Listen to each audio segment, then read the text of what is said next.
Call to order the August 18th, 2026 regular school board meeting. I will ask Commissioner Vivian Daniels to please say a word of prayer for us.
Thank you. Please stand for the pledge.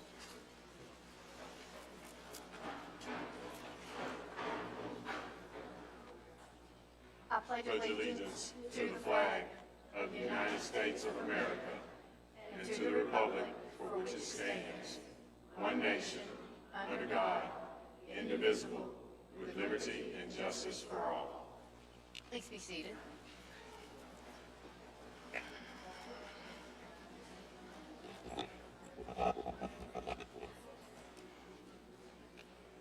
Do I have a motion to approve the agenda and proposed agenda modifications? Madam Chairman, I make a motion to approve the agenda and proposed agenda modifications. Do I have a second? Second. Is there any discussion? All in favor? Yay. Yay. All opposed? Motion carries. Okay, Superintendent report, Dr. Husky. Call Ms. Karis Harmon to the podium.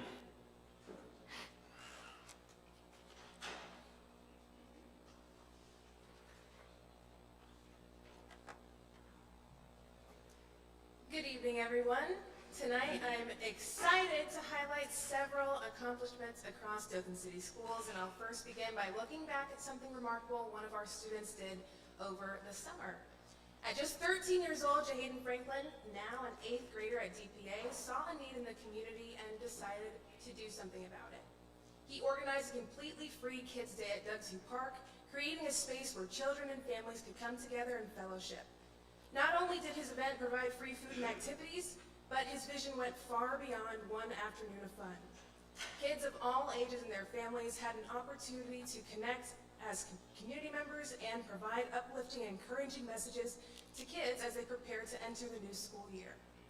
What makes this accomplishment so powerful to me is that Jahaden did not believe he had to wait until he was older to make a difference. He had an idea, turned it into action, and showed all of us what student leadership can look like.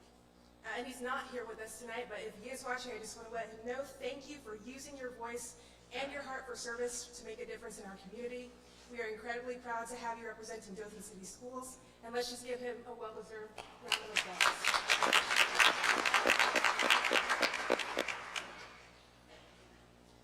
And next, we're celebrating Selma Street Elementary School for receiving a $1,000 Spark Good Local grant from Sam's Club of Dothan in support of the school's Let's Recycle Crew initiative. Now in its 4th year, the initiative empowers students to protect the environment while taking pride in their school campus, which promotes lifelong sustainable habits. 4th and 5th grade students are selected for the crew through teacher recommendations based on their work ethic, responsibility, social skills, and academic performance. Every Wednesday morning, student crew members put on their leadership vests, they grab their collection carts, and travel through the school gathering recyclable materials. They then sort the items and help ensure the campus recycling area remains clean, organized, and safe. The grant funds will be used to replenish collection and storage supplies, along with the safety and cleanup gear students need to continue their fantastic work. Through this initiative and the school's partnership with the City of Dothan's Waste Management Division, students are learning that environmental responsibility begins with the choices they make each and every day. So congratulations to Selma Street's Let's Recycle crew on this well-deserved grant and the lasting impact they are making on their campus and their community. And at this time, we would like to invite Selma Street Elementary School Principal, Ms. Dion Blair, to join the board on stage for a photo. And let's give Selma Street a round of applause as she comes up.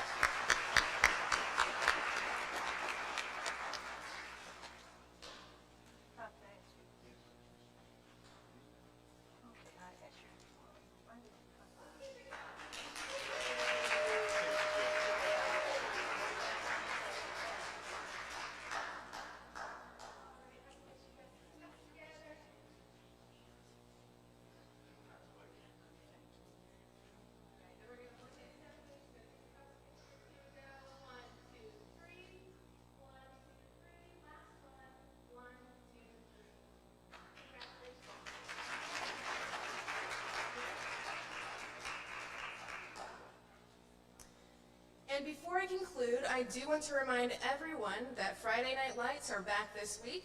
Our Dothan High School Wolves will host Bay High for the first home football game of the season this Friday, August 21st at Rip Hughes. Stadium gates and concession stands will open at 6 p.m. with kickoff scheduled for 7.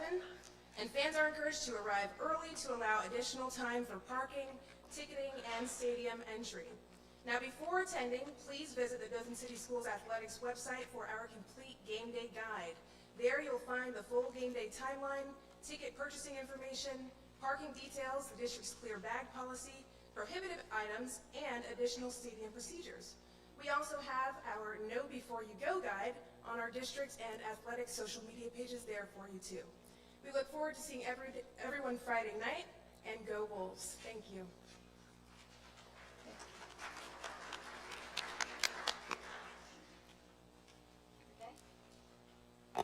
Now we have board comments. Does anyone have any comments? Madam Chair, Sure. I want to address a serious concern regarding the legal guidance being provided to this board. The question of how many votes are required for this board to take official action was first raised during our June 29th board meeting. The same question arose again at our July 28th special called meeting, when I specifically asked whether a motion required a majority of the members present or a majority of the entire 7-member board. This was not a hypothetical question. The answer determines whether an official action of this board passes or fails. Yet after this issue was raised at 2 separate board meetings, I still did not receive a clear answer from our board attorney. The following day, without any request from me, legal counsel for the Alabama Association of School Boards contacted me after watching our live stream and hearing my question. He provided the answer and cited Alabama Code 16-11-5, which states that no motion or resolution may be adopted without the concurrence of a majority of the whole board. He further explained what that means for Dothan's 7-member board. Every motion requires 4 affirmative votes, whether 4, 5, or 6, or all 7 members are present. If fewer than 4 members vote in favor, the motion fails. What concerns me is that this question was raised during 2 separate board meetings, yet I ultimately received the legal guidance, unsolicited, from AASB after the 2nd meeting rather than from the attorney contracted to advise this board. This is not about receiving the answer I want. I want to be clear about that. I may not always agree with the legal advice we receive, but I do expect legitimate legal and procedural questions affecting official board action to be answered whenever reasonably possible before we vote. And if our attorney believes an ethical or legal limitation prevents him from answering a particular question, then I expect him to explain that limitation and advise this board on how we obtain the independent legal guidance necessary to proceed. We make decisions affecting approximately 8,000 students, thousands of employees, and millions of taxpayer dollars. We cannot afford to make decisions first and determine afterward whether we follow the law.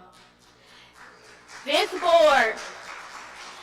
board needs timely, objective, and reliable legal guidance before we act. Thank you.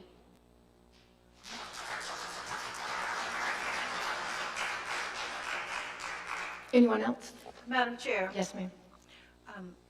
I would like to ask that our CFO, Ms. Stephanie Walker, share with the entire board the invoice of our attorney from January to the current time. You can share it with us online later, but we want you to share it with us.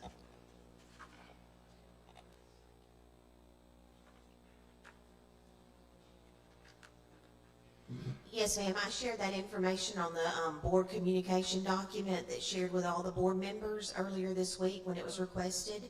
And I put the information you had requested and then addressed it with that. Okay, thank you. Thank you.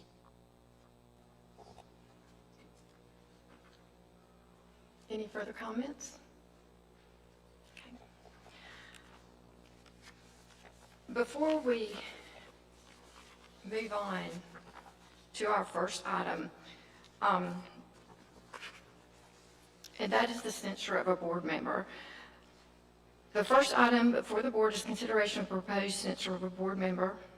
And before we proceed, I want to explain clearly what a censure is and what it is not. The process that has brought us to this point and the possible outcomes of tonight's vote. What a censure means: a censure, spelled C-E-N-S-U-R-E, is a formal expression of disapproval by a governing body concerning the conduct of one of its members. It's important to distinguish between censure and censor. To censor, spelled C-E-N-S-O-R, generally means to suppress, prohibit, or restrict speech or information. That is not what is before this board tonight. A censure does not silence a board member. It does not remove a board member from office. It does not take away the member's elected position. It does not prevent the member from representing his or her constituents or exercising the rights and responsibilities of board membership. Rather, a censure is the board's formal determination that specified conduct, if the specified conduct warrants an official expression of disapproval under the standards applicable to the members of this board. Now, there is a statutory process. The Alabama legislature has established a specific process governing the censure or reprimand of members of local boards of education. Under Alabama Code 16-1-41.1, the board may consider censure or reprimand when a member fails to satisfy applicable standards of boardmanship or other statutory duties under the circumstances constituting neglect of duty or willful misconduct. The law also establishes procedural protections for the board member who is the subject of the proposed action. On July 14th, 2026, the Dothan City Board of Education voted to provide notice of its intent to consider a formal censure of Mrs. Brenda Guilford. Following that vote, the Secretary of the Board provided Mrs. Guilford with written notice specifying the reasons for the proposed action and providing the required advance notice. The law further provides that the member have an opportunity to respond orally or in writing before the board takes final action. Ms. Guilford has exercised her right to respond in writing. Her written response has been provided to the members of this board and will be preserved as part of the board's official record. Tonight's proceeding is the final consideration of the proposed censure. The July 14 vote was not a vote to censor Ms. Guilford. It was a vote to begin the statutory process and provide the required notice. Tonight, each board member must independently consider the notice, the information available to the board, Ms. Guilford's response, and the applicable board policies and the requirements of Alabama law. This individual responsibility is entrusted to each member on this board. Ms. Guilford has responded in writing, and your response has been received and will be considered by the members of the board.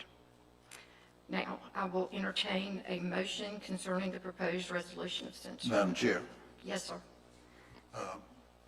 before most substantive discussions begin, I'd I would like to request that the exact censure proposition or resolution the board is being asked to act upon be read aloud or otherwise stated in full. The Okay. request is not a motion. Its purpose is to identify the proposition before the members to discuss or act on it and to prevent the record from resting on an unidentified or shifting censure text.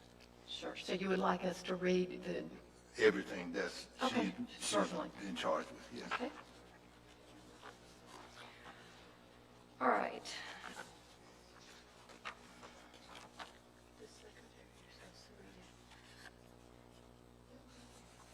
Okay, this is the notice that was sent to Ms. Guilford.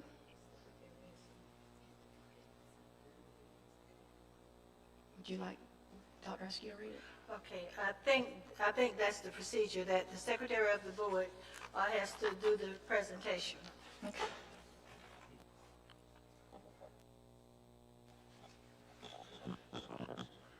The letter is addressed to Board Member District 1, Ms. Brenda Guilford, Dothan City Board of Education. It was delivered via mail, certified mail, and email.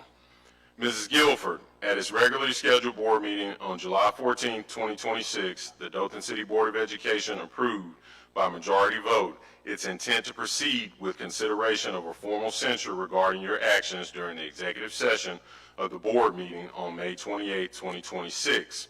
Pursuant to the School Board Governance Act and following approval of this motion, you are hereby provided 30 days notice of the board's intent to consider censure as directed by the board to the secretary of the board. The basis for the proposed censure by the Dothan City Board of Education is outlined below. First, you failed to recuse yourself from a discussion involving an immediate family member who is employed by the Dothan City Board of Education as required by the Dothan City School Board Policy Manual 5.2.5. During the discussion, you specifically asked fellow board member Mrs. Ari Jenkins what consequences should apply to individuals who failed to report an incident involving allegations of child abuse. After Mrs. Jenkins responded by referencing the interim assistant principal and the Title IX coordinator, you were advised by the board attorney that your continued participation in the discussion could be an ethical conflict because your daughter serves as the Title IX coordinator. You were specifically advised that continued involvement could constitute an ethical issue. Despite this guidance and repeated warnings, you continued to participate in the discussion and failed to remove yourself from the matter. Second, your demeanor, body language, and tone during the meeting were inconsistent with the expectations and responsibilities of a board member and were contrary to Policy 2.7, Team Governance Operating Procedures, which requires the board and superintendent to treat one another with dignity and respect. Specifically, you raised your voice directly toward Mrs. Jenkins and positioned yourself standing over Mrs. Jenkins' chair, grabbing the back of her chair and accosting her while continuing to raise your voice. The nature of this interaction caused concern among those present, resulting in other board members verbally and physically intervening due to concerns regarding the escalation of the situation. Your actions frightened Mrs. Jenkins and other board members. Mrs. Jenkins asked if you were threatening her. You replied, "That is not a threat, it is a promise." Furthermore, you attacked Mrs. Jenkins' character based on matters unrelated to board business. Elected members of the Board of Education hold positions of public trust and are expected to model professionalism, ethical conduct, respect for governance, procedures, and adherence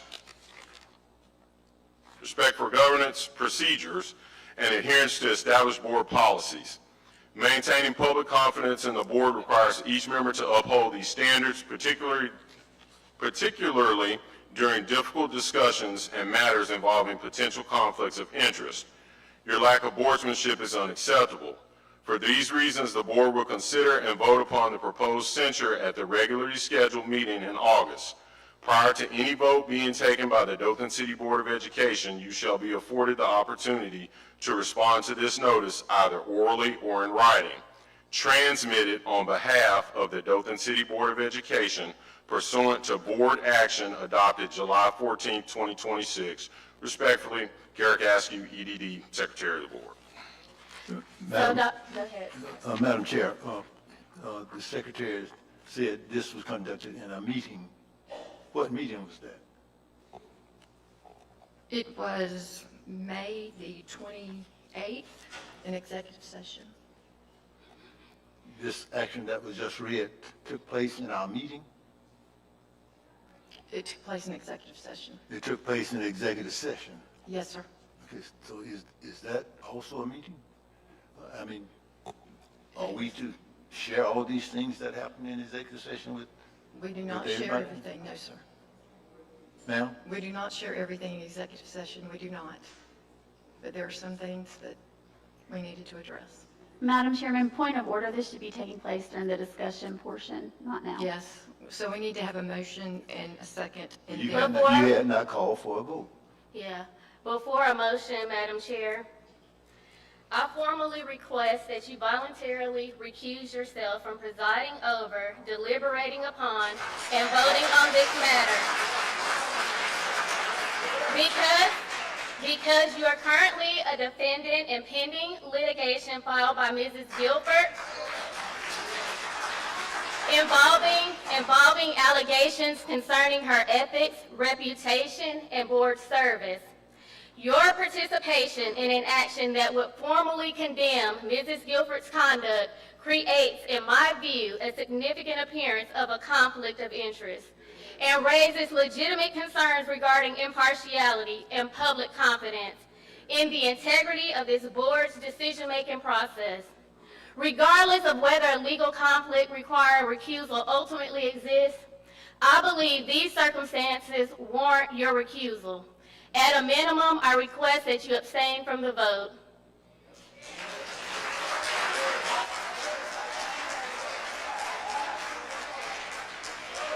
And Dr. Turner, I respectfully request that you also state your decision on the record before we proceed. I believe that I have the ability to separate my personal life from my professional life, and I will not recuse. And so I There would, will be order, there will be order, or you will be removed. so you're threatening the public that we serve with removal because they are questioning your ability to separate personal from business.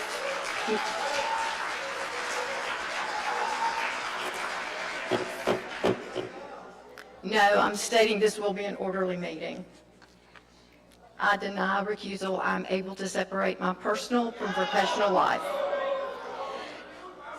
So Dr. Askew, as the board secretary, please reflect that I made the recusal and chair relief request, that the chair declined it, and that I object to the chair serving as procedural decision maker in this matter because of the personal pending litigation.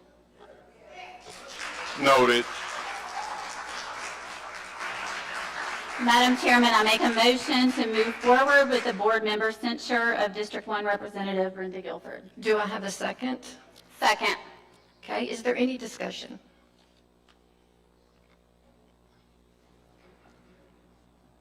Yes, definitely. Ms. Guilford, I'll let you go first I don't want to speak before you. Okay. Turn your mic on. Excuse me. Yes. Okay. Okay. All right. Madam Chairman, how much time is allowed for discussion? Yes. Each member gets 10 minutes, so if you'll Pardon set me, it. Madam Thank you. Chair. Madam Chair, I object to Ms. Ashley telling you how to handle this meeting.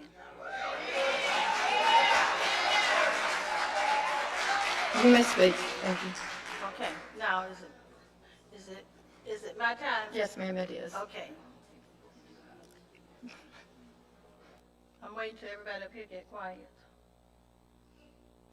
Okay, before I address the specific allegations in the proposed censure, I want to put it on record the context in which we are here today.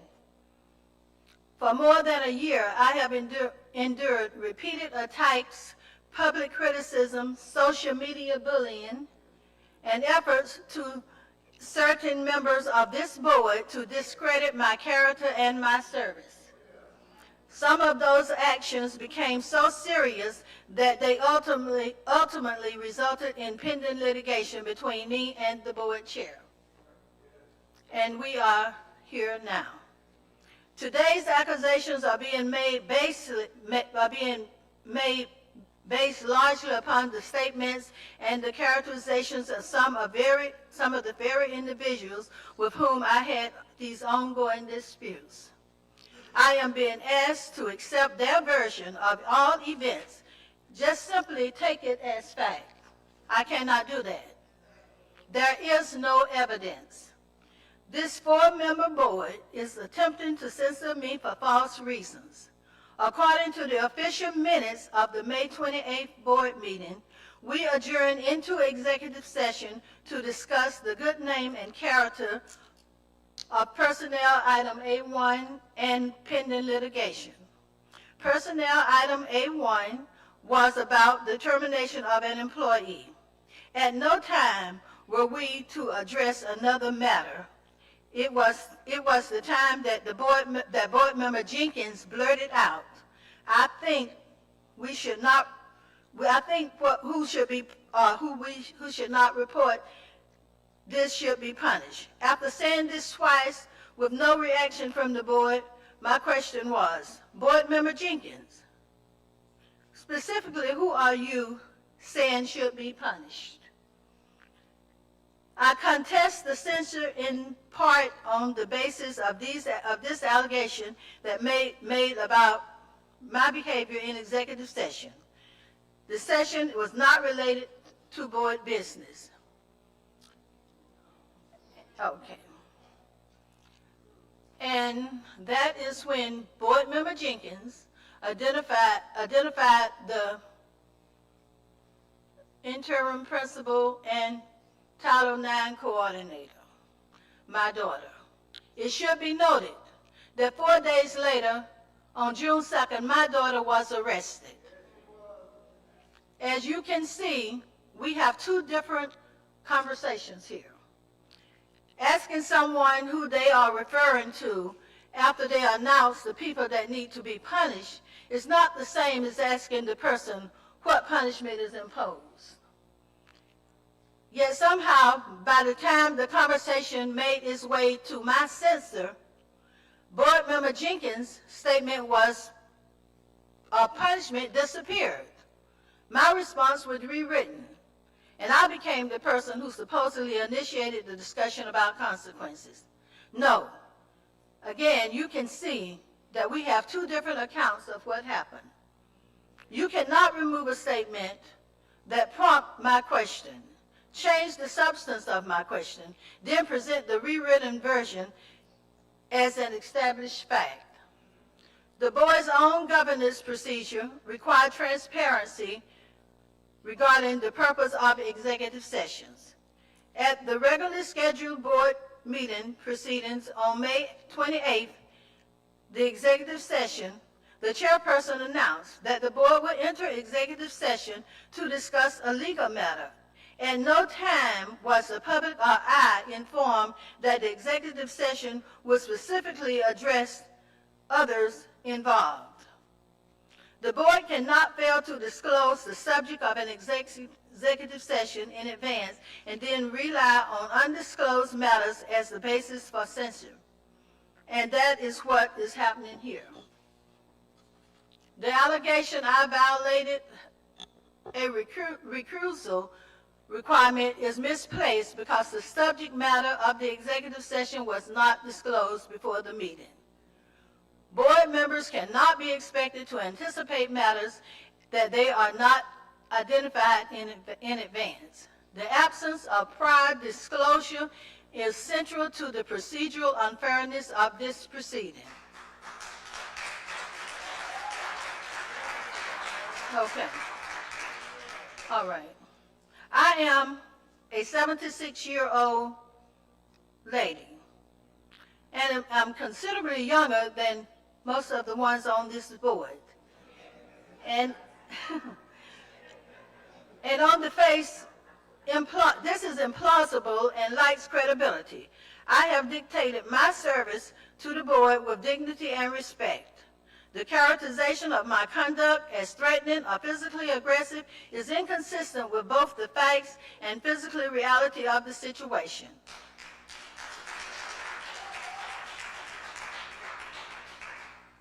There are those of you who attend this board meeting on a regular basis, and you have never seen me act in an unacceptable way. This was something that was done behind those closed doors in a room with no windows where people say what they want to say. And then they come out and bring it out as a censor. Okay. All right. The censor also alleges that I attacked Board Member Jenkins' character based on matters unrelated to board business. This vague allegation lacks specificity and does not provide me with significant information to respond meaningfully. Throughout my service on this board of 20-plus years, I have strived to uphold the highest standards of boardmanship. And finally, the claim that I like boardmanship is a joke. After presenting all these disputed allegations, the notice concludes by declaring that my lack of boardmanship is unacceptable. I have approximately 20-plus years on school board governance experience and have achieved Master School Board Honor Roll. I do not need a lesson in boardmanship from a document that cannot even accurately recount the conversation it relies on, or to accuse me of misconduct. Boardmanship does not mean be silent. It does not mean agreeing with the chair. It does not mean surrendering my independent judgment. It does not mean that another board member can make an accusation and I must sit quietly while the accusation is transformed into official findings. And it certainly does not mean that I must accept all allegations about myself simply because they have been typed up on board letterhead. I understand accountability. Accountability requires evidence. So I'm not asking for any kind of treatment. I'm asking something simpler. If I said it, prove I said it. If I did it, prove I did it. If I violated a policy, identify the specific conduct and show how the policy applies. And if the evidence does not support these allegations, then this board should have the integrity to say so. I will not allow 20 years of service, my reputation, and the trust placed in me by the citizens who elected me to be reduced to take our word for it and let it go. Their word is an allegation. Evidence is proof. Today I'm asking the board for the latter. We have members of this board identified by local newspaper and the news as creating a hostile environment using profanity around children, therefore expelled from youth programs. That's the kind of members we have on this board. And you say you are intimidated and afraid of me?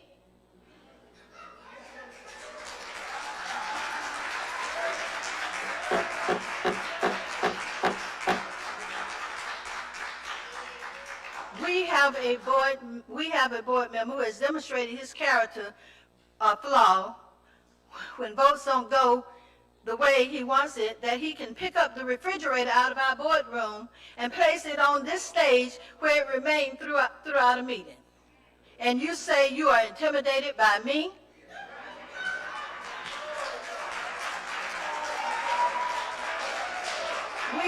But I'm not intimidated. We have board members captured on video defaming me and telling lies to discredit my character and reputation.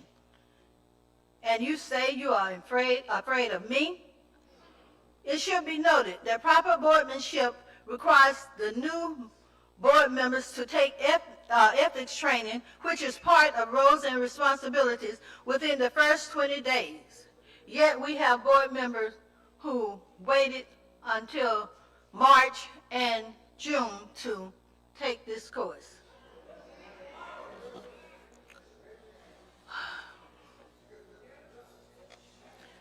and you question my boardmanship. Everything here that I have said here today, I have evidence.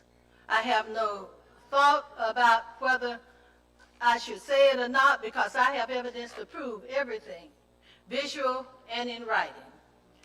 Thank you. Thank you. Anyone else? Madam Chair. Yes, sir, Dr. Jones. Yes, just a couple of things, please. I wrote a letter to the state superintendent in support of Ms. Gifford, and I would like to read a portion of that. Yes, sir.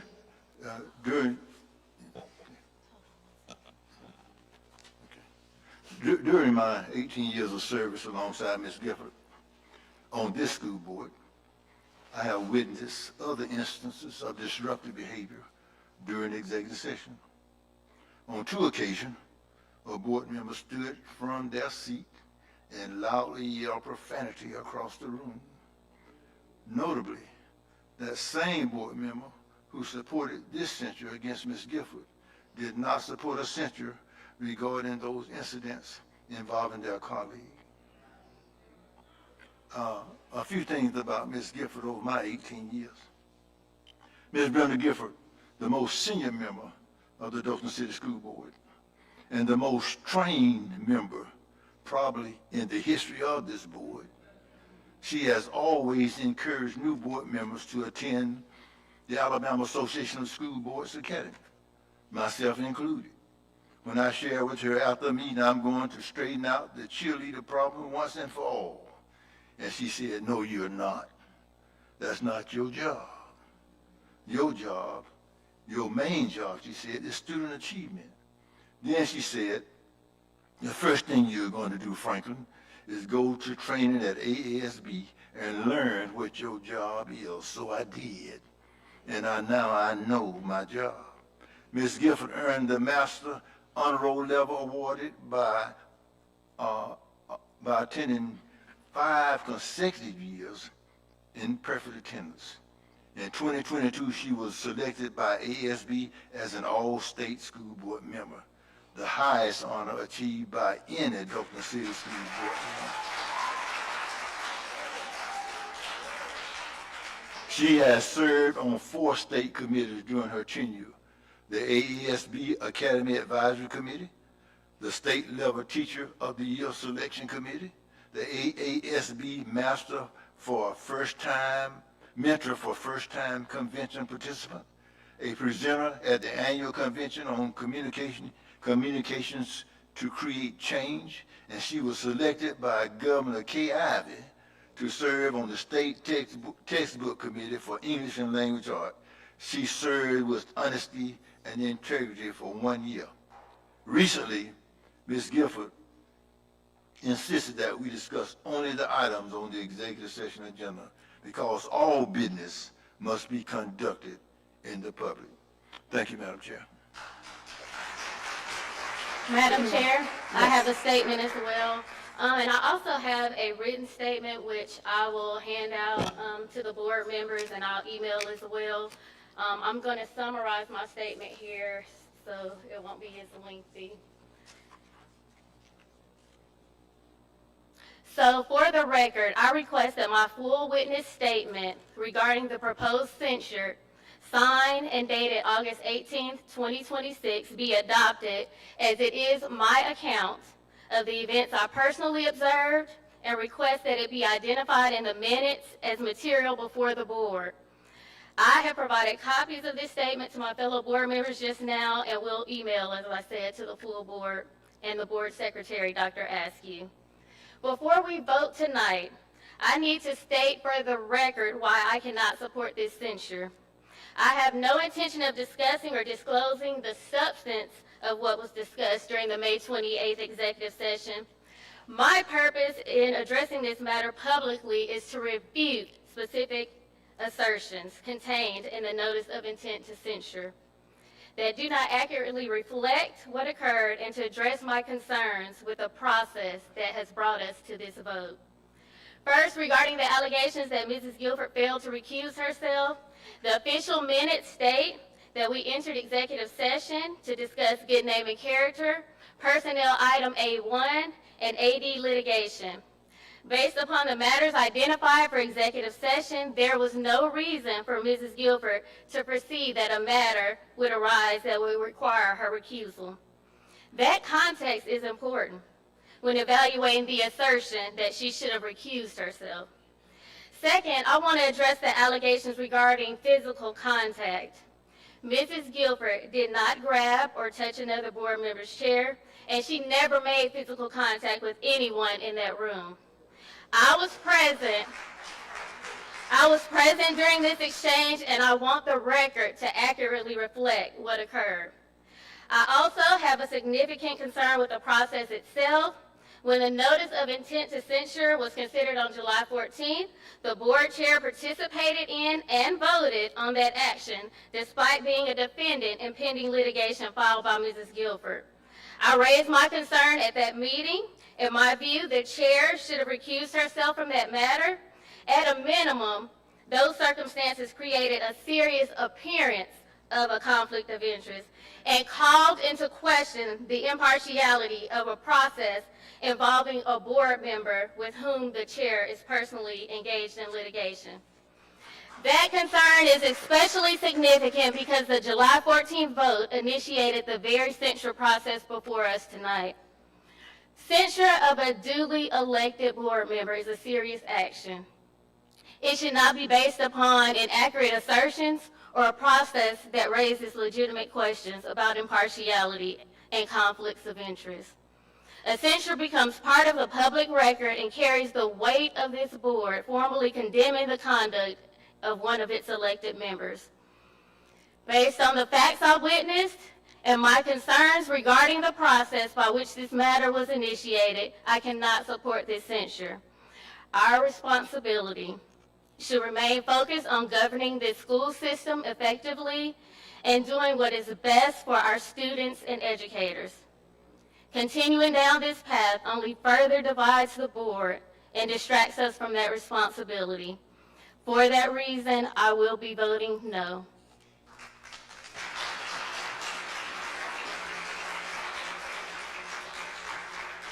Is there any further discussion? All right, we're going to have a roll call vote. Ms. Hendricks will do the roll call, and that way we'll make sure where everybody stands. Yay.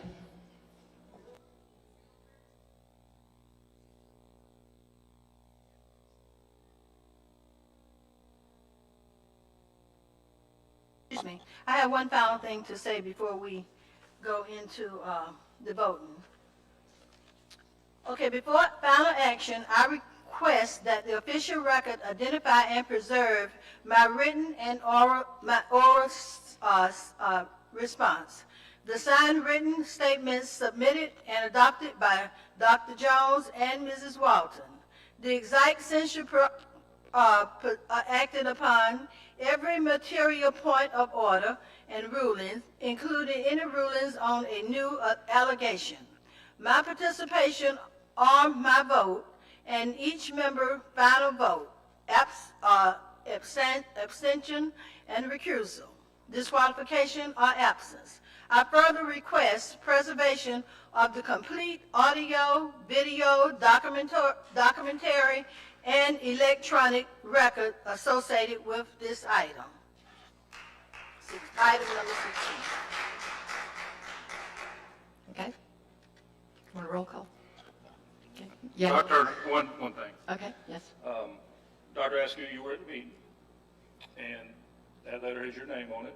Would you agree with everything that's the way you saw it in the meeting? The letter you read. Oh, here, I have it. So for clarity for the audience, the letter is authored by the board. I've transmitted it on behalf of the board as the secretary. Also, I will state I have not been called as a witness by either side and respectfully prefer to remain in my institutional role as superintendent and secretary. If the board determines that my testimony is necessary, the chair will need to make that determination. Also, please note that questions about events or statements made during executive session are protected by law, and I am not comfortable revealing those without a determination made by legal counsel. Madam Chair, I'd like to ask our board attorney if he has any legal guidance on what Dr. Askew just mentioned. As I previously told you in an email, I'm not getting involved in this.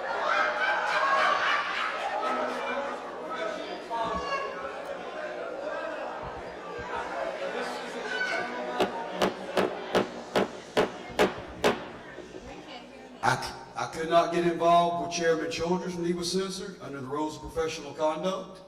I'm not going to get involved in this, and you know this because I sent you an email.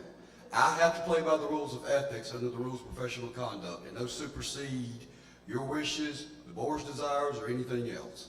And I sent that email. And for the record, I know you sent the email. I do read my board emails. I wanted it on the record for the public and for the record. Thank you. Yes, please put on the record, I follow the rules of professional conduct by the Alabama State Bar. Absolutely. Thank you. Okay, there will be no more discussion. Are we ready to vote? Okay, We're going to do a roll call vote. Madam Chair, one more thing. Since he mentioned putting things on the record, it should be noted that there could be a vendetta because not only does the attorney speak of Childers being at the process of being censored last year, but also two of our other board members mentioned that. So this could be a vendetta because of this, because they continue to say that, nobody mentioned this when Chairman Childers was going to be censored. And it should further be noted, and if it should further be noted that I was the one that saved Chairman Childers from being censored. Okay. Ms. Hendricks, we will do a roll call vote. If you'll recall the names, please. Yay. If it's okay for me to, I know our attorney said that he wasn't going to get in there, but is it okay for me to vote since it's on me? Again, the reason I brought up when he was Chairman Childers, I can't give you advice as an attorney. If you have an ethical conflict, I represent the board as a whole. I fight external battles for the board, not internal battles. I am bound by the rules of professional conduct. I put that in the email. I'm not violating my ethics at all. I have a high rating with my ethics. I'm going to keep it that way with the bar. I've never been reprimanded by the bar. I can't give advice. As an attorney, you either have a conflict or you don't. I have a conflict. So I have to honor the rules of professional conduct that supersede these rules or questions or anything else. Every attorney does. So you can't tell me whether I should vote or No, not? ma'am. Okay, thank you. Okay. So go ahead. Are you going to vote or no? What's the question for voting? What's the question? For Childers. I vote no to the, for the censor, of course. No. No. No.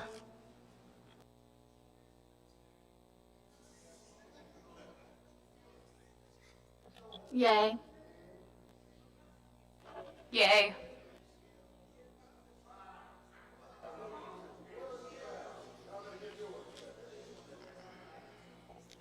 Okay, so the motion to censor carries by 4 yeas.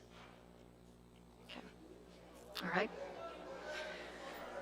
We move on to curriculum instruction. Dr. Keisha Thompson.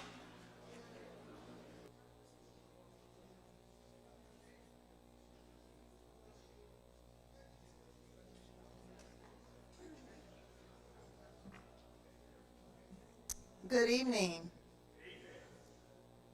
Madam Chair, members of the board, Superintendent Askew.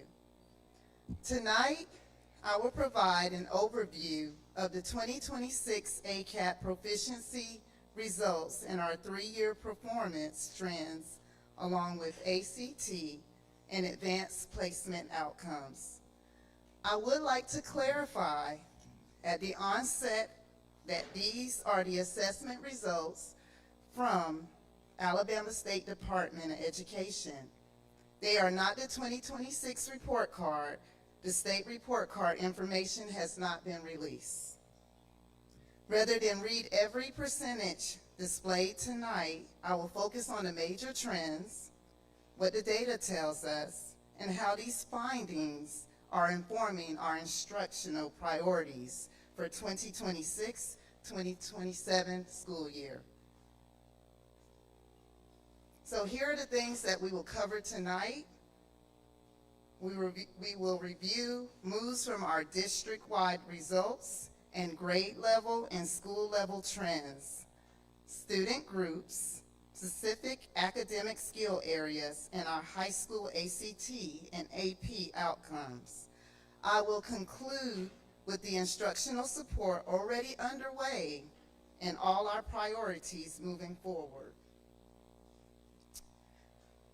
Before looking at Dothan City Schools, I would like to provide some statewide context. The Alabama State Department of Education released system and school level 2026 ACAP participation and proficiency results. English language arts proficiency increased 57.1%. Mathematics increased to 34.3%. Science increased to 47%. Again, these are statewide ACAP assessment results and should not be confused with the state report card, which has not yet been released. With the statewide context in mind, Dothan's 3-year results show continued improvement in English language arts, while mathematics has not experienced that same growth. Our direction is clear. We're going to continue building on our literacy progress while increasing our instructional focus in mathematics. So as we look up here at the 3-year district proficiency, the graph shows us the district trend over time. ELA has demonstrated steady improvement over the 3-year period. Mathematics remained relatively stable initially and then declined this past year. As we move through the remaining slides, you will see that mathematics patterns appears across multiple grade levels and skill areas, which is why we're approaching it as a district-wide instructional priority. ELA proficiency by grade. When we examine ELA by grade level, there are several encouraging trends. Grade 8 experienced, and as you can see, 12 points. Grade 5 currently has our highest proficiency. Grade 4, however, remains relatively stable over the 3-year period. Just want to remind you, this is 2023 to 2026. It's very important that we look at trends across several years and not just one. And overall, our ELA data shows progress that we want to protect, strengthen, and replicate across all of our grade levels. Mathematics presents a different pattern. Performance varies by grade level, but the overall results demonstrate that our focus cannot be limited to one particular grade. The data points us towards strengthening foundational mathematics skills in the early grades, while also providing targeted intervention and support as students progress through the middle grades. Where are the gaps the widest? As you can see on the chart, our students with disabilities, Black students, economically disadvantaged students, and English learners show wide achievement gaps. These results are important because district improvement must include improvement for the students who need our academic supports the most. This information will continue to guide intervention, instructional support, professional learning, and of course, resource allocation. So as we look at our 3-year change by school, ELA and math, this visual allows us to examine school movement in both ELA and mathematics without reviewing individual percentage. Several schools demonstrated improvement in both subjects. The most common district pattern, however, was ELA improvement and less progress in mathematics. That consistency across multiple school campuses reinforces that mathematics is not an isolated school issue. It requires coordinated district response, i.e. Carnegie learning. We also have schools to watch as well as greatest opportunities. This slide highlights both areas of strong performance and areas presenting opportunities for additional growth. We have schools demonstrating practices and results that we want to study and replicate. We also have schools and content areas where additional instructional support will be necessary. These school-level results have already been part of our ongoing conversation with principals as we establish priorities and supports for the new school year. This table provides the complete school-by-school comparison. I will not review every percentage tonight because those details are available on the slide and also in your board materials. The purpose of including this information is to provide a transparent view of each school's 3-year movement, both ELA and mathematics. The ACAT results also allow us to go beyond an overall proficiency score and examine what academic skills we need to focus on.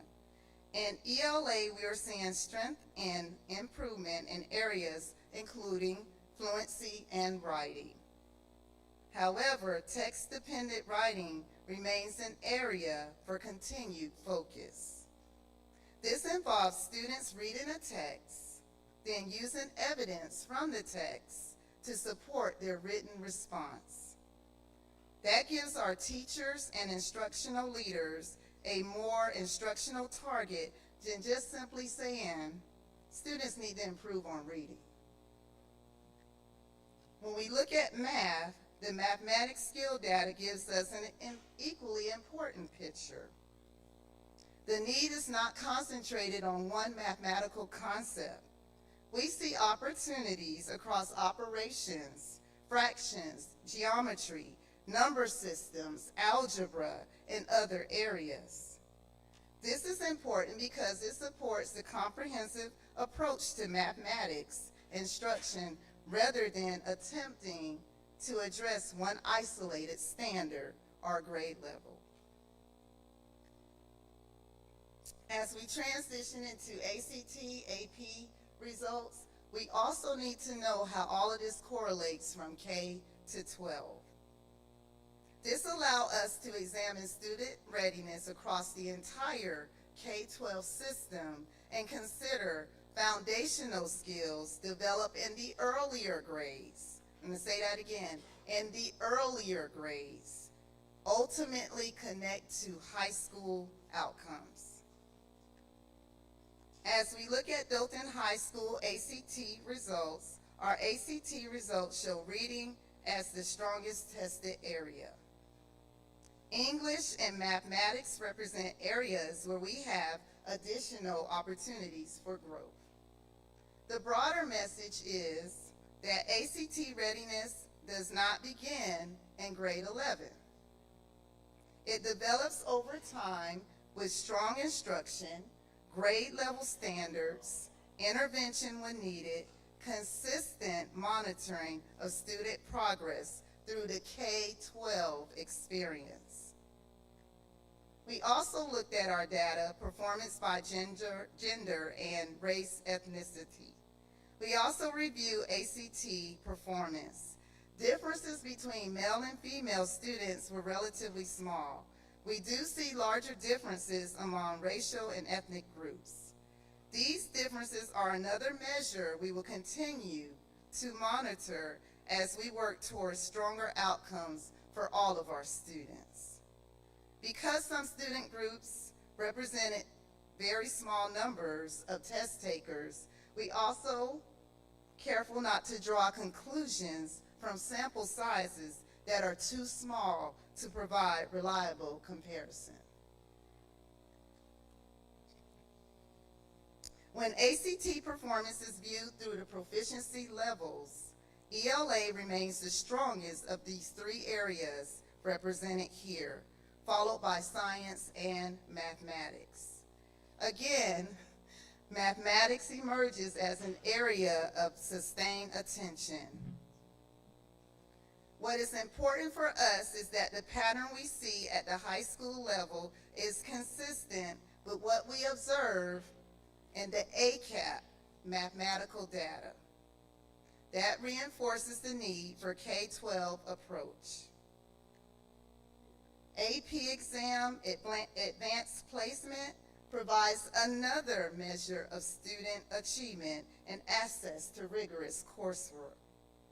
Our students completed 440 AP exams across 15 courses, and more than half earned a qualifying score of 3 or higher. Rather than review all 15 courses individually, this table provides the complete results for the board's reference. Where AP strengths and opportunities, several AP courses demonstrated particularly strong outcomes, including pre-calculus, biology, and seminar. Other courses provide opportunities for continued improvement. We will use these course level results to examine student preparation, curriculum alignment, instructional practices, and the supports available to students enrolled in advanced coursework. The same math pattern, kindergarten through 12th grade. This is one of the most important connections of the presentation. The mathematics challenges we see in elementary and middle school do not exist separately from high school achievement. Foundational skills students develop in the early grades support later success in algebra, ACT, advanced placement, and ultimately college and career readiness. That is why our mathematics work must be viewed as a long-term commitment for K-12 and not simply elementary or middle school initiative.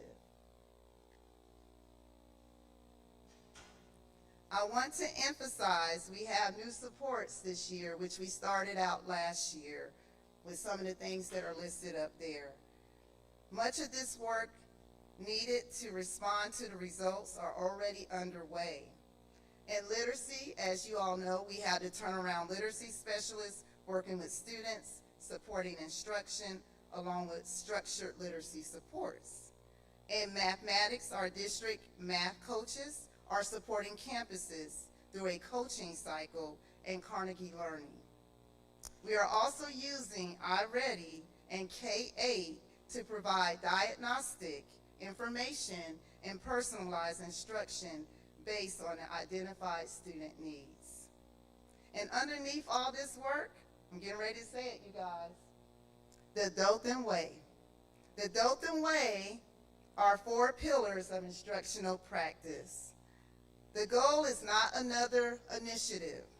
The goal is consistent implementation of the systems and supports that we already have in place. Our district priorities going forward, our ELL priority is to sustain the progress we are seeing while providing additional support in grades and skill areas where the data indicate a need. We will continue building our literacy strengths while strengthening areas such as text-dependent writing. In mathematics, our priorities include strengthening foundational number and operation skills, ensuring consistent implementation of our mathematic resources, providing coaching and intervention, and monitoring student progress through middle grades and into ACT and AP performance. In addition to that, curriculum and instruction will be going out to schools to monitor the work that we're talking about tonight. We are in our schools, we are giving action plans, as well as looking at the Dothan Way and all of the instructional resources that the board has provided us. Our focus is on using the data to become more precise about where support is needed, what support is needed, and whether that support is producing results. The old thing that I used to say as a principal, we have to inspect what we expect.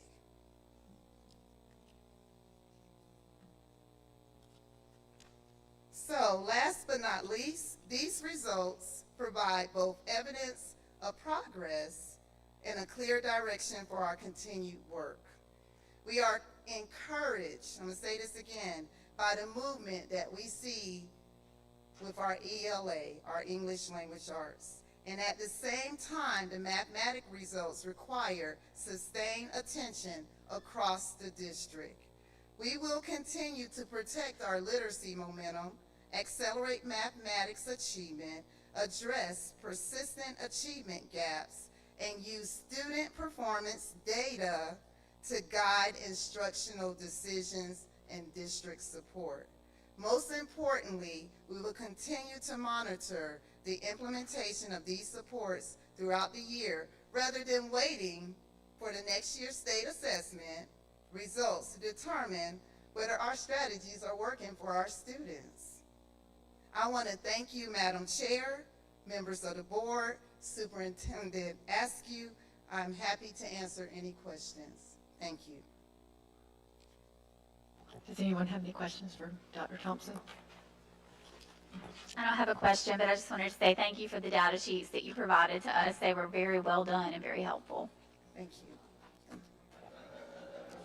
And I wanted to say that I have heard from several LEAs around us about the Dothan Way, so kudos to you for that. Thank you.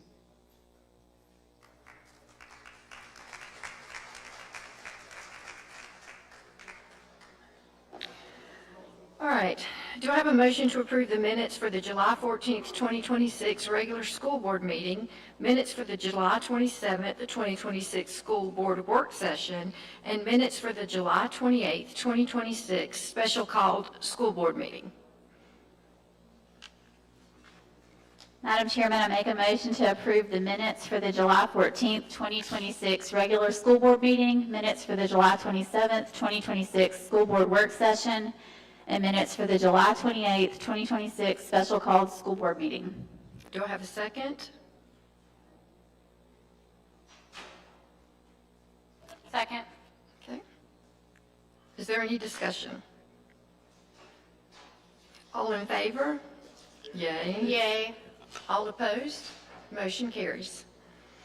Do I have a motion to approve the July 2026 financial reports? Madam Chairman, I make a motion that we approve the July 2026 financial reports. Do I have a second? Second. Or is there any discussion? All in favor? Yay. All opposed? Motion carries. Do I have a motion to approve the July 2026 financial reports for Head Start? Madam Chair, I move that we approve the financial report for Head Start. Do I have a second? Second. Is there any discussion? All in favor? Yay. All opposed? Motion carries. Do I have a motion to approve the Head Start monthly summary report for July 2026? Madam Chairman, I make a motion to approve the Head Start monthly summary report for July 2026. Do I have a second? Second. Is there any discussion? All in favor? Yay. All opposed? Motion carries. Do I have a motion to approve the Head Start menu for August 2026? Madam Chair, I move to approve the Head Start menu.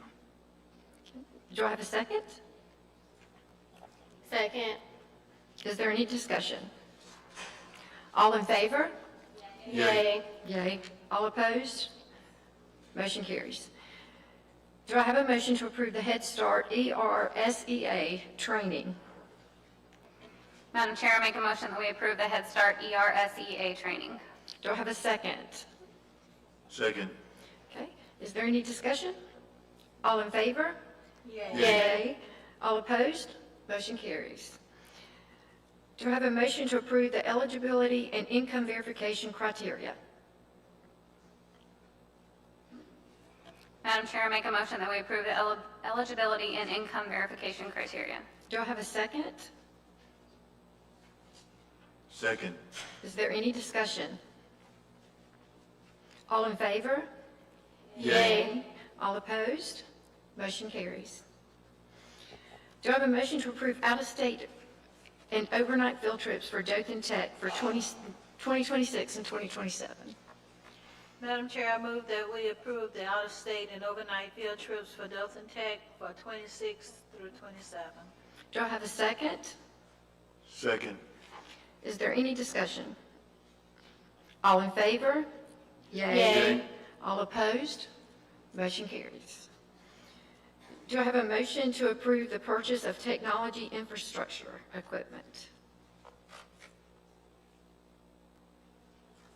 Make a motion to approve the purchase of the technology and infrastructure equipment. Do I have a second? Second. Is there any discussion? All in favor? Yay. All opposed? Motion carries. Do I have a motion to approve the final site contract? I make a motion to approve the final site contract. Do I have a second? Second. Is there any discussion? All in favor? Yay. All opposed? Motion carries. Do I have a motion to approve the Emergis contract for staffing services? I make a motion to approve the Emergis contract for staffing services. Do I have a second? Second. Is there any discussion? All in favor? Yay. All opposed? Motion carries. Next is personnel, Mr. Mallon.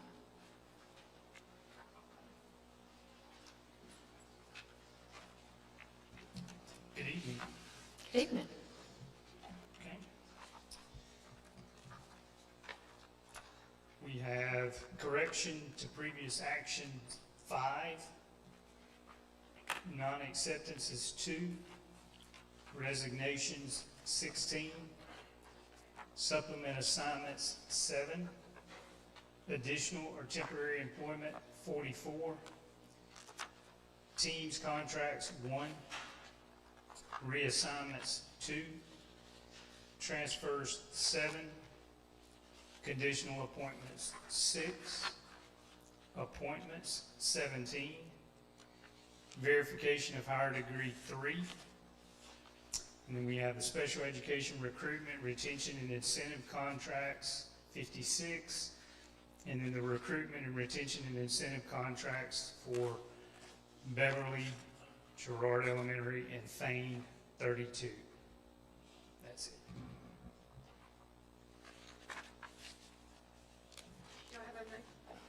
Do I have a motion to approve the personnel agenda? Madam Chair, I make a motion that we approve the personnel agenda. Do I have a second? Second. Is there any discussion? Okay, all in favor? Yay. Yay. All opposed? Motion carries. Thank you. Do I have a motion to approve the construction facilities and skilled trades specialist job description? I make a motion to approve the construction facilities and skilled trades job description. Do I have a second? Second. Is there any discussion? Dr. Askew, would you mind explaining the purpose of this role? Sure. So this position would add a level of expertise in our district that we do not currently have. Per the job description, this person will not only be a skilled tradesman, but would also hold a degree in one of the construction industries. It'll give us a person who will be able to help us with bids on construction projects as well as oversee small construction projects within the district as well, and then work within the facilities department too. Any further discussion? Okay, all in favor? Yay. Yay. All opposed? Motion carries. Do I have a motion to approve the retired secretary for instruction and curriculum contract? I make a motion to approve the retired secretary for instruction and curriculum contract. Do I have a second? Second. Is there any discussion? Okay, all in favor? Yay. All opposed? Motion carries.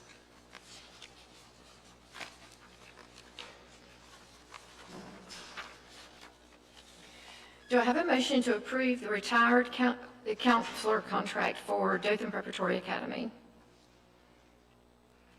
I make a motion to approve the retired counselor contract for Dothan Preparatory Academy. Do I have a second? Second. Is there any discussion?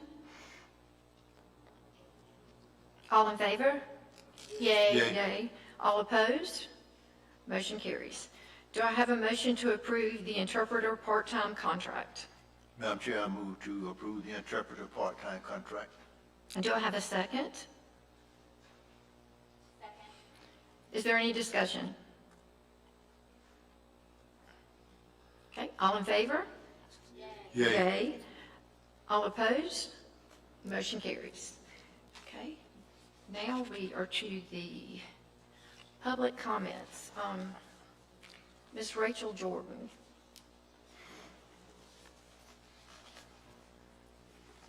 Hello. Hello. My name is Rachel.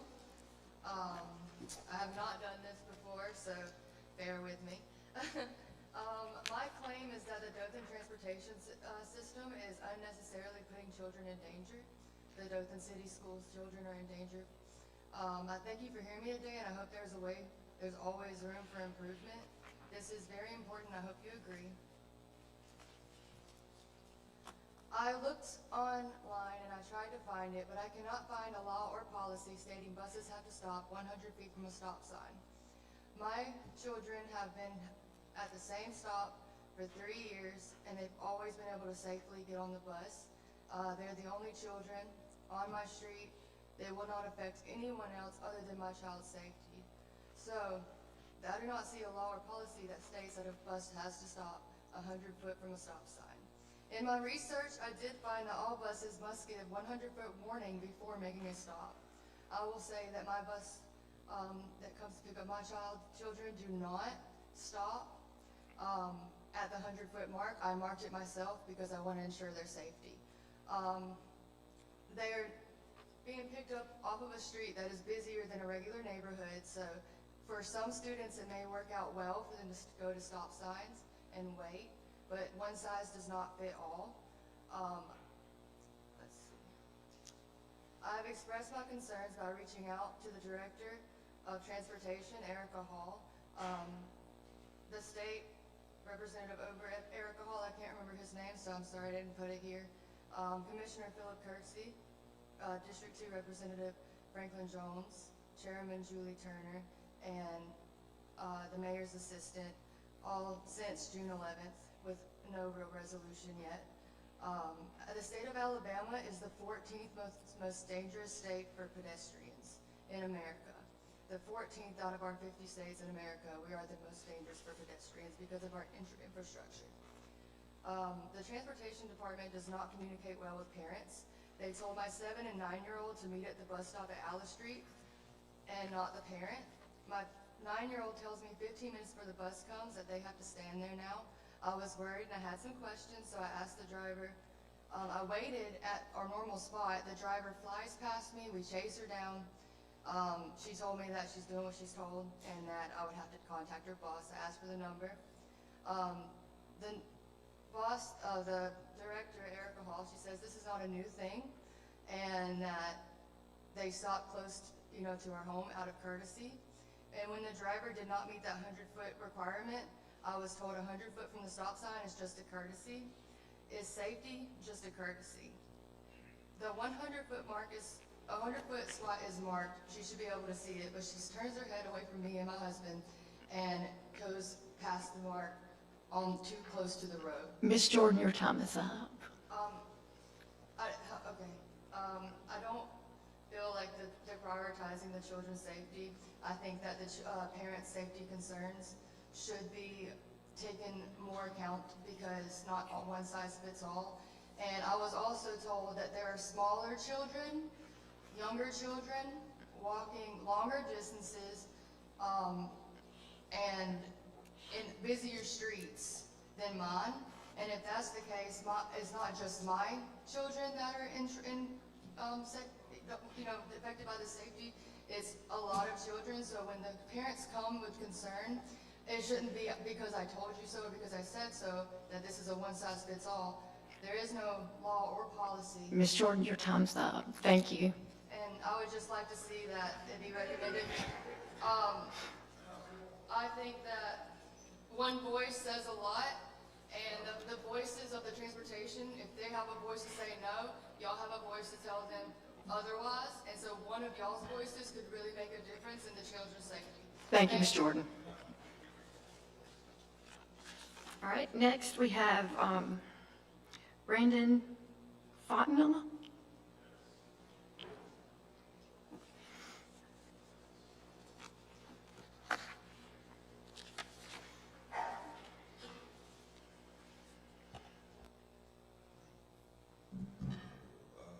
Be sure to try to keep this at 3 minutes, so I'm going to read. Chair, members of the Dothan City Board of Education, Superintendent, and citizens of Dothan, thank you for the opportunity to address you.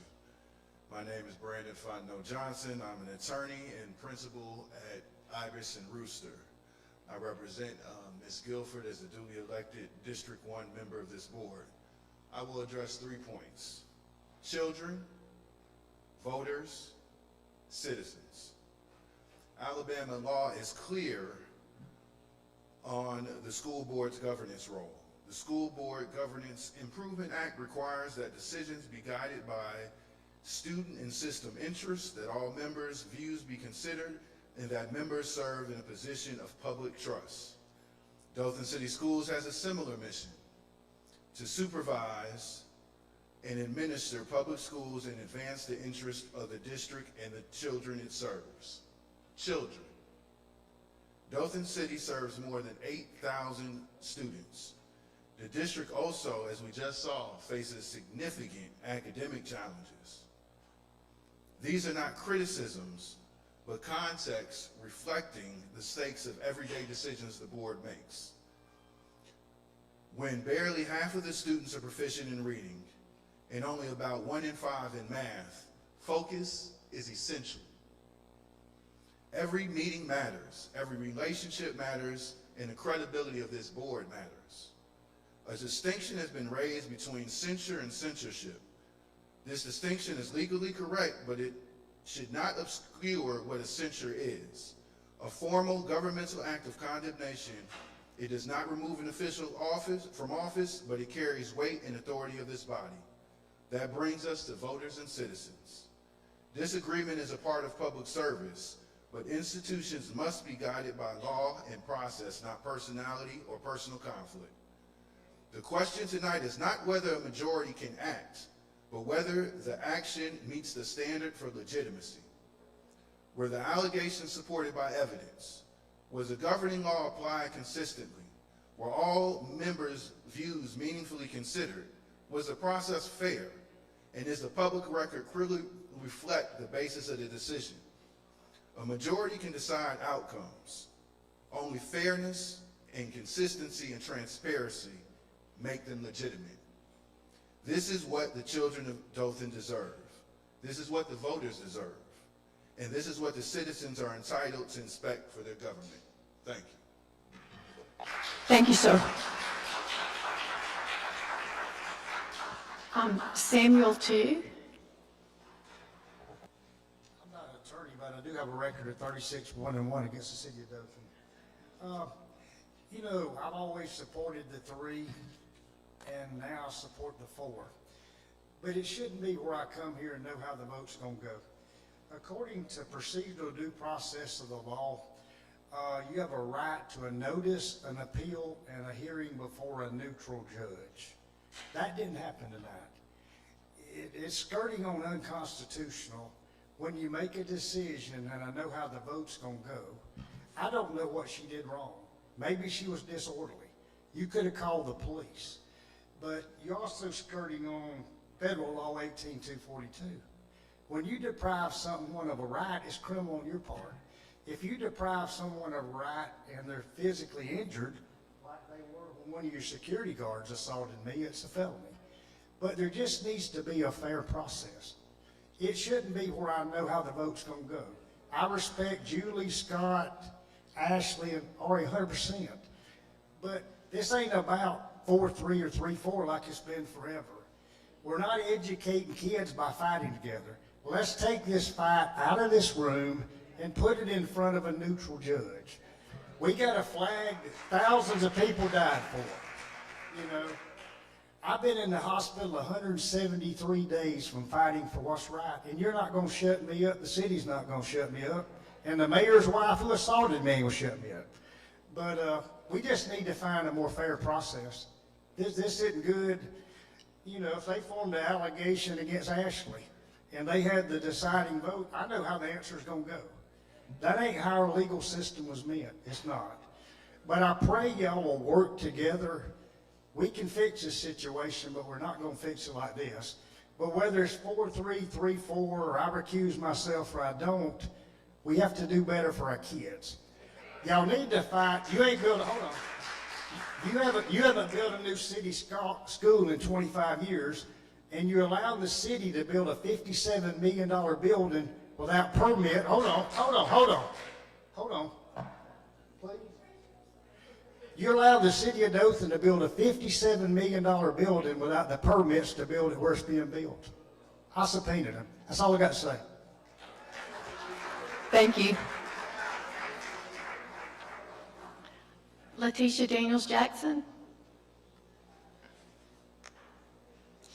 She left, okay. All right. William Guilford?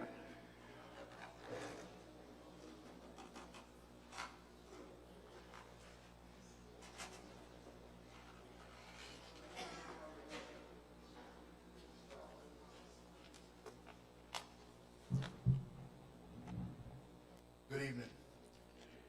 Many of you know my name. I'm William Guilford Jr. I'm the son of board member Brenda Guilford. And my father, William Sr., he's sitting right back there. And I'm sorry, I have to disagree with Mr. Two. I don't think that these 4 on this side of the board are going to do what it takes to get this board back together again. Their actions tonight don't show that they're making that effort.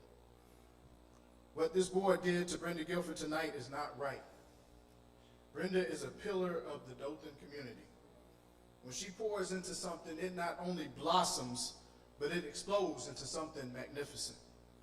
In the early 90s, Brenda founded an organization to help juveniles who were involved in the criminal justice system. My mother, Brenda, would often bring me to her program just to see how things operated. I remember seeing my mother coordinate these programs for the youth to give them alternatives to jail. Many of those young people turned their lives around, and it made me so proud to see my mom be a part of that. My mother, Brenda, went on to start one of the most successful daycares in Southeast Alabama. Many people would often come to me and ask how could they talk to my mom to get advice on how to start and operate a successful daycare business. And my mother would be glad to always talk to them. Most of my friends and many, many others sent their children to my mother's daycare, and many of those children went on to accomplish great things in grade school and beyond. So for me to see board chairman Julie Turner lie about how my mom's daycare got its success and the work that she put in really upsets me. And I spoke about it last year. I say this to remind the people here tonight what's going on here in Dothan, Alabama. My mother is a successful black woman, and we have all seen what happens to successful black women throughout America. We see how they talk about Michelle Obama, Jasmine Crockett, and others. Even when our black women try to stay out of the way, like Michelle Obama is doing now, they still own luxury suites inside their detractors' heads. My mother's daycare has been a success since the 1990s. She has never needed this board seat to further her business at all. If anything, this board seat has taken away from her business, having to deal with lies from people like Julie Turner and others. In fact, I've been trying to get her to get off this board for the past 8 or 9 years, but she won't listen to me. For the same reason my mother started the Alternative to Incarceration program in the 90s. For the same reason she participated in freedom rides and sit-ins in the 1960s. My mother doesn't do any of this for her own benefit. She does what she does because she truly believes her community needs her. And the more I see what she's going through, the more I see that she is right. Not too many people can endure what she has been through and what she is going through. Mr. Guilford, your time's up. 1 second. Respect to Ms. Walton and Dr. Jones for that same commitment. I will leave you all with this. Any black person of consequence has been hated on and told to be silent, and even far, far worse. This board should have done their part to help stop that cycle tonight, and they didn't. The community demanded that you do, and you didn't listen. God bless. Thank you. Okay, Pastor Kenneth Glasgow.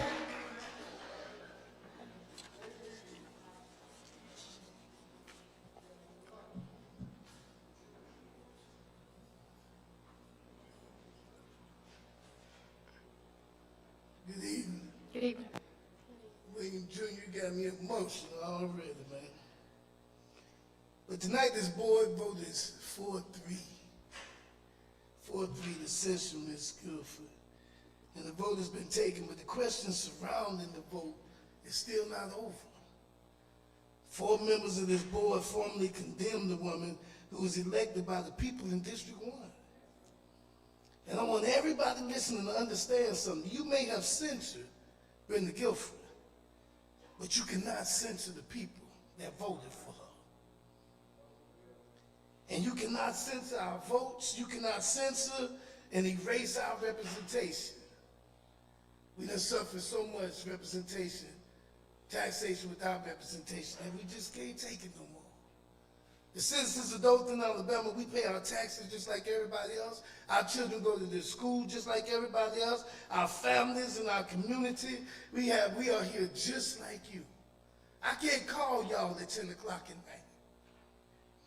I can't call y'all 11 o'clock at night when somebody needs help, or our children going through something, or a mother can't take care of her child. She ain't had no pampers all day or no milk or food to feed her children. But I could call Brenda Guilford. And William Guilford over there, I'll be like, who that? That's Glasgow need help. Okay, that's all right. I can't do that with y'all, but I can do that with her. So remember, when you vote in the censor and going through your own little personality conflict, the first thing up there in your belief system and your belief statement said all decisions will be made for the best interest of the students first. What was best interest for the students in censoring Ms. Guilford tonight?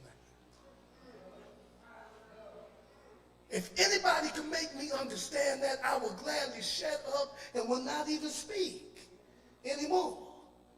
As the children say when they talk to me, make it make sense. I don't know what belongs to laws and board of policies and none of that. I'm not even going to go there because y'all might try to lock me up again and say something else about unlawful practice law. But what I do know is that the vote against Brenda Guilford, it changes the dynamics of how we look at this board.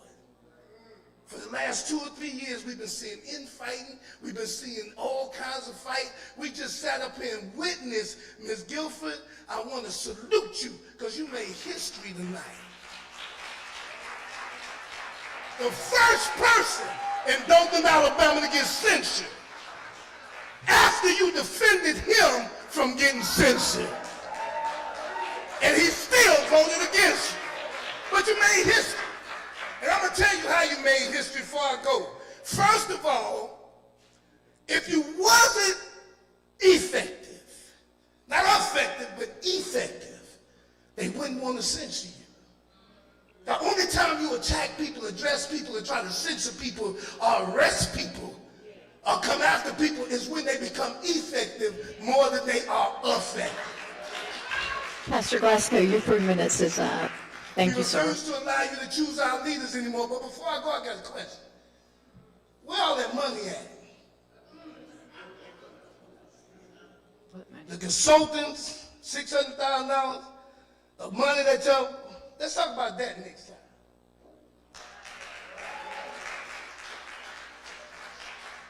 All right. And Robert Jones.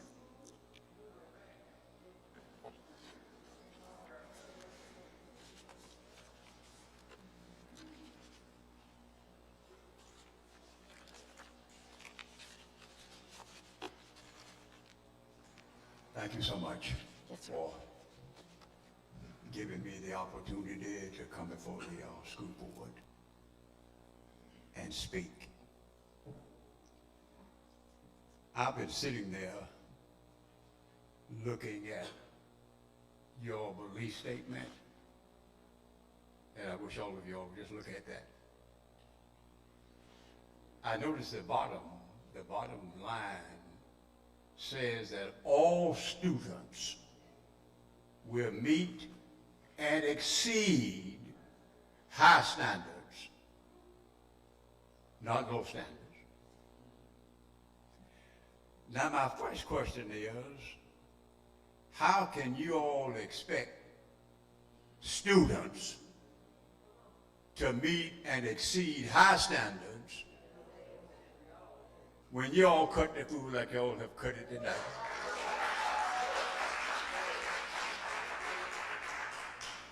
I don't get that.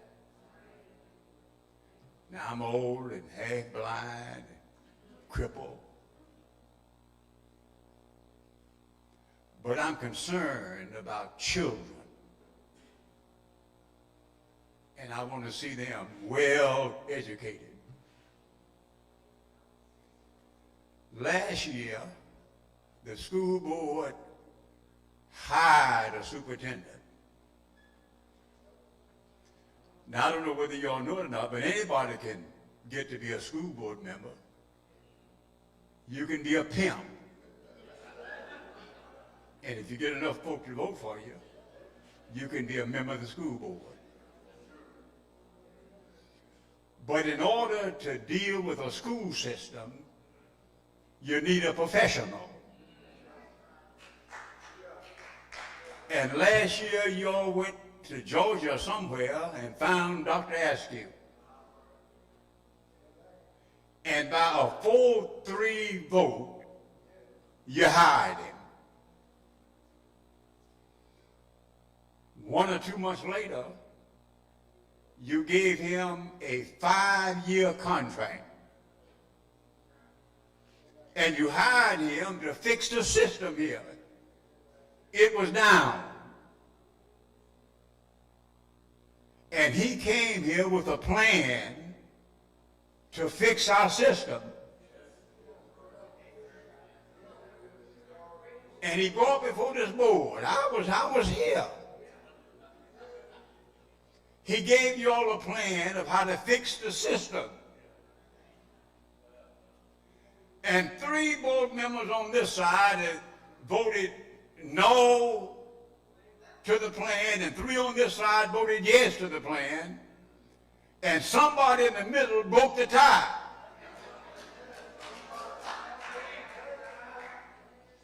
So the vote was 4-3.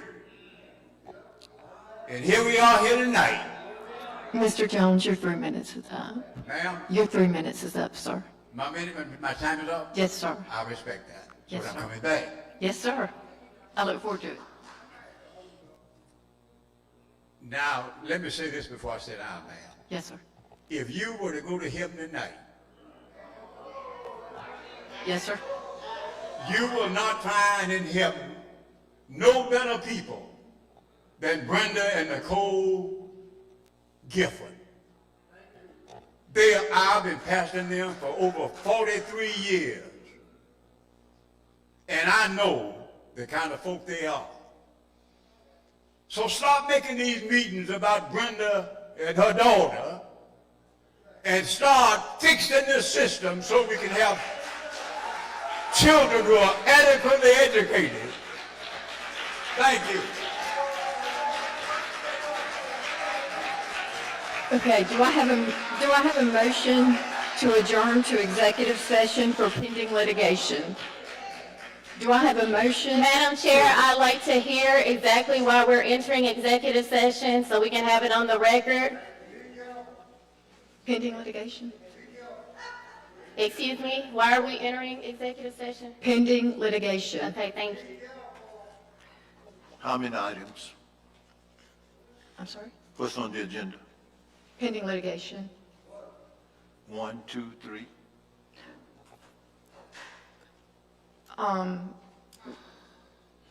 Mr. Attorney, can we say the pending litigation? He asked the number, he didn't ask the name of them, he asked the number. Oh, I'm sorry, there's two. No. Yes, because we can't discuss litigation. The privilege goes with the board out in the open, the attorney-client privilege. Okay, The board as an entity is the client. right. So you can't discuss legal strategy, procedures, what we're facing, or anything else. That's axiomatic. You can't expose that to the public. Yes, he wasn't asking that for clarification, so when we enter executive session, I'd like to know what those two are so we can stick with the matters on the agenda. Thank you. And Madam Chair, I'd like to, I'm a little nervous about going into executive session, because, you know, back there, when you got 4 to 3, anything goes. And so you don't know what's gonna happen. So I would like to say that executive session shouldn't take us over 15 minutes if we stick to the topic. But when we're in there longer than that, believe me, other things might be coming up. So let's look at the time frame, and when our attorney gives us whatever information he's going to give us, we can be back here on time. And we're not talking about what we ate for breakfast and what we're going to have tomorrow. Do I have a second?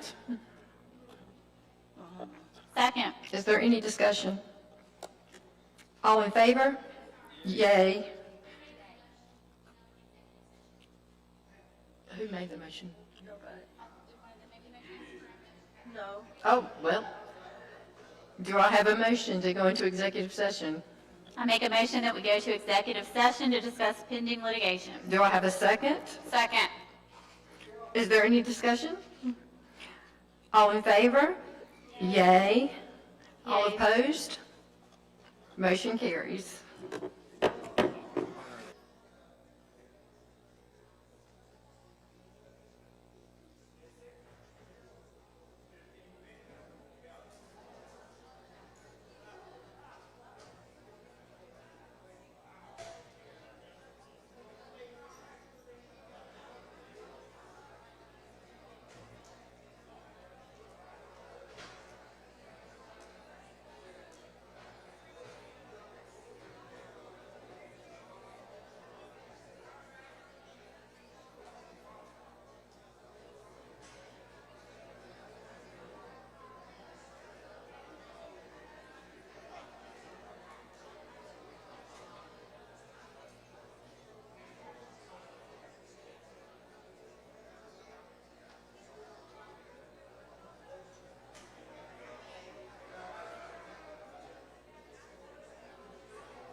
Okay, do I have a motion to reconvene into regular session? Reconvene in regular session. Do I have a second? Second. Is there any discussion? All in favor? Yay. All opposed? Motion carries. No action was taken during executive session. However, we do have a motion. Do I have a motion to move forward to litigation? Madam Chair, I make a motion that we move forward with litigation discussed in executive session. Do I have a second? Could you repeat that, can't hear what your, A motion to move forward with litigation did you say for what? No, you Discussed can't. in executive Yeah, session. we can't. Okay, now. for what we discussed in executive For what was session. discussed. Yes. And do I have a second? We have a motion from Ari. Do I have a second? Second. All right. Is there any discussion? All in favor? Yay. All opposed? Motion carries. For new business, we have a September 1st special call board meeting, Tuesday, September 8th, regular school board meeting, and second public hearing for the 26-27 annual budget, and Tuesday, September 22nd, a special call board meeting. Do I have a motion to adjourn? I make a motion to adjourn the meeting. Do I have a second? Is there any discussion? All in favor?